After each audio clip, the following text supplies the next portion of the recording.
Convicted killer Donovan Moodley is today appearing at a Johannesburg prison for his parole hearing. He was convicted for the kidnap and murder of Lee Matthews back in 2004. And on Friday, disgraced paralympian Oscar Pistorius will appear before the Correctional Services Parole Board in a bid for his freedom. Pistorius shot and killed his then-girlfriend Riva Steenkamp on Valentine's Day in 2013. We're now joined by William Booth, a criminal law expert, to talk to us about the process that we can expect to unfold both today and on Friday. William, thank you very much for your time. We understand that Donovan's hearing is currently underway. What do we need to take into cognizance about the process thus far and how he has gotten to this point?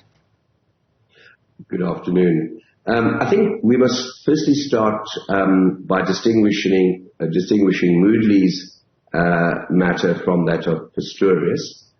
First of all, Moodley got life imprisonment, and Pistorius eventually received a period of 13 years and 5 months. So, that's the first distinguishable feature between the two matters. So, parole is governed by the Correctional Services Act.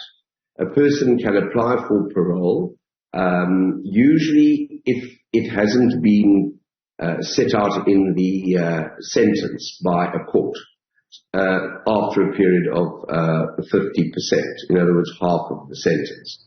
So a court could also, at the time of sentencing an accused person, stipulate certain aspects with regard to parole.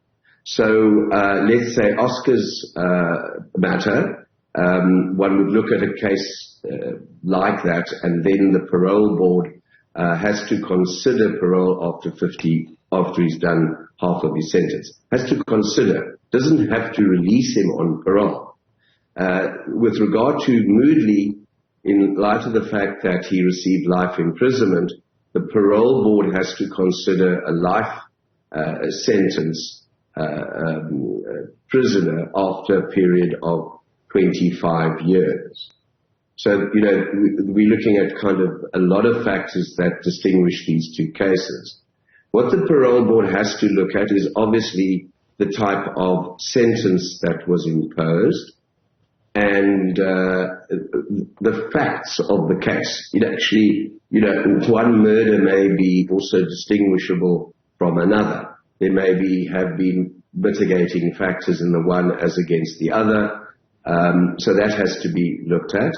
Also, the behavior of the prisoner during his time of incarceration. Correctional services have various courses and which have to be completed by a prisoner.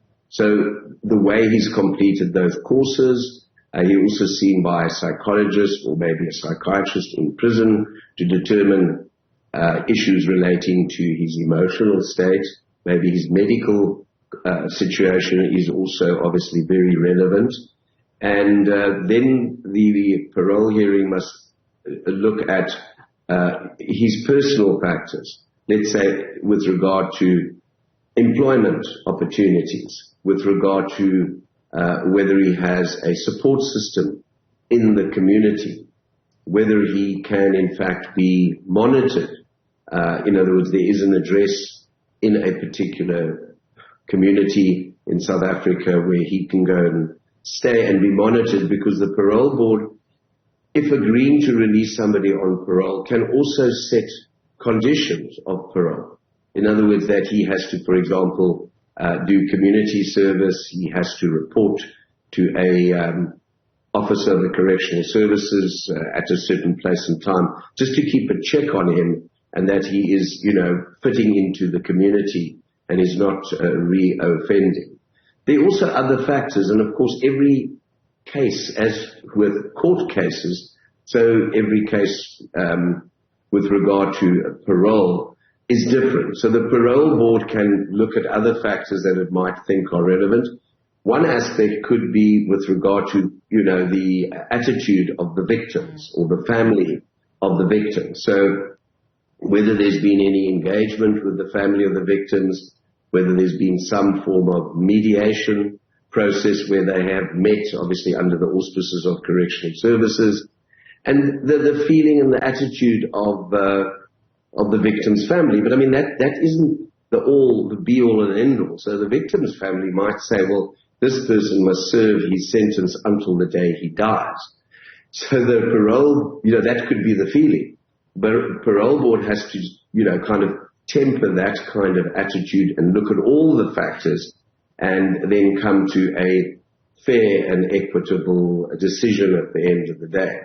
A prisoner can also take that decision of a parole board on review. There's a review board that sits as an appeal kind of hearing within the Department of Correctional Services, and then every single matter could potentially be taken to court. So with regard to Moodley's matter, that went to court as well, and the High Court said that hearing has to happen before the 31st of March of this year.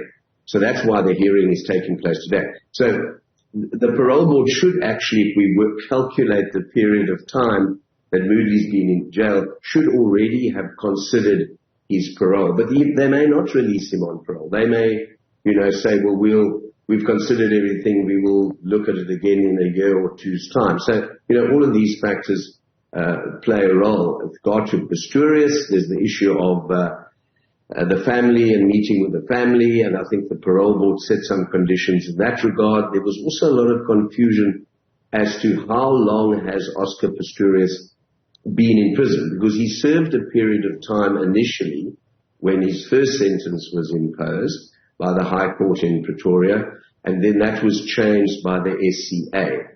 So there was a little confusion as to how long Oscar has already served, but it would seem that, he's up for the 50% or having served half of his sentence already. Yeah. William, thank you so much for your time this afternoon. William Pleasure. Booth is a criminal law expert.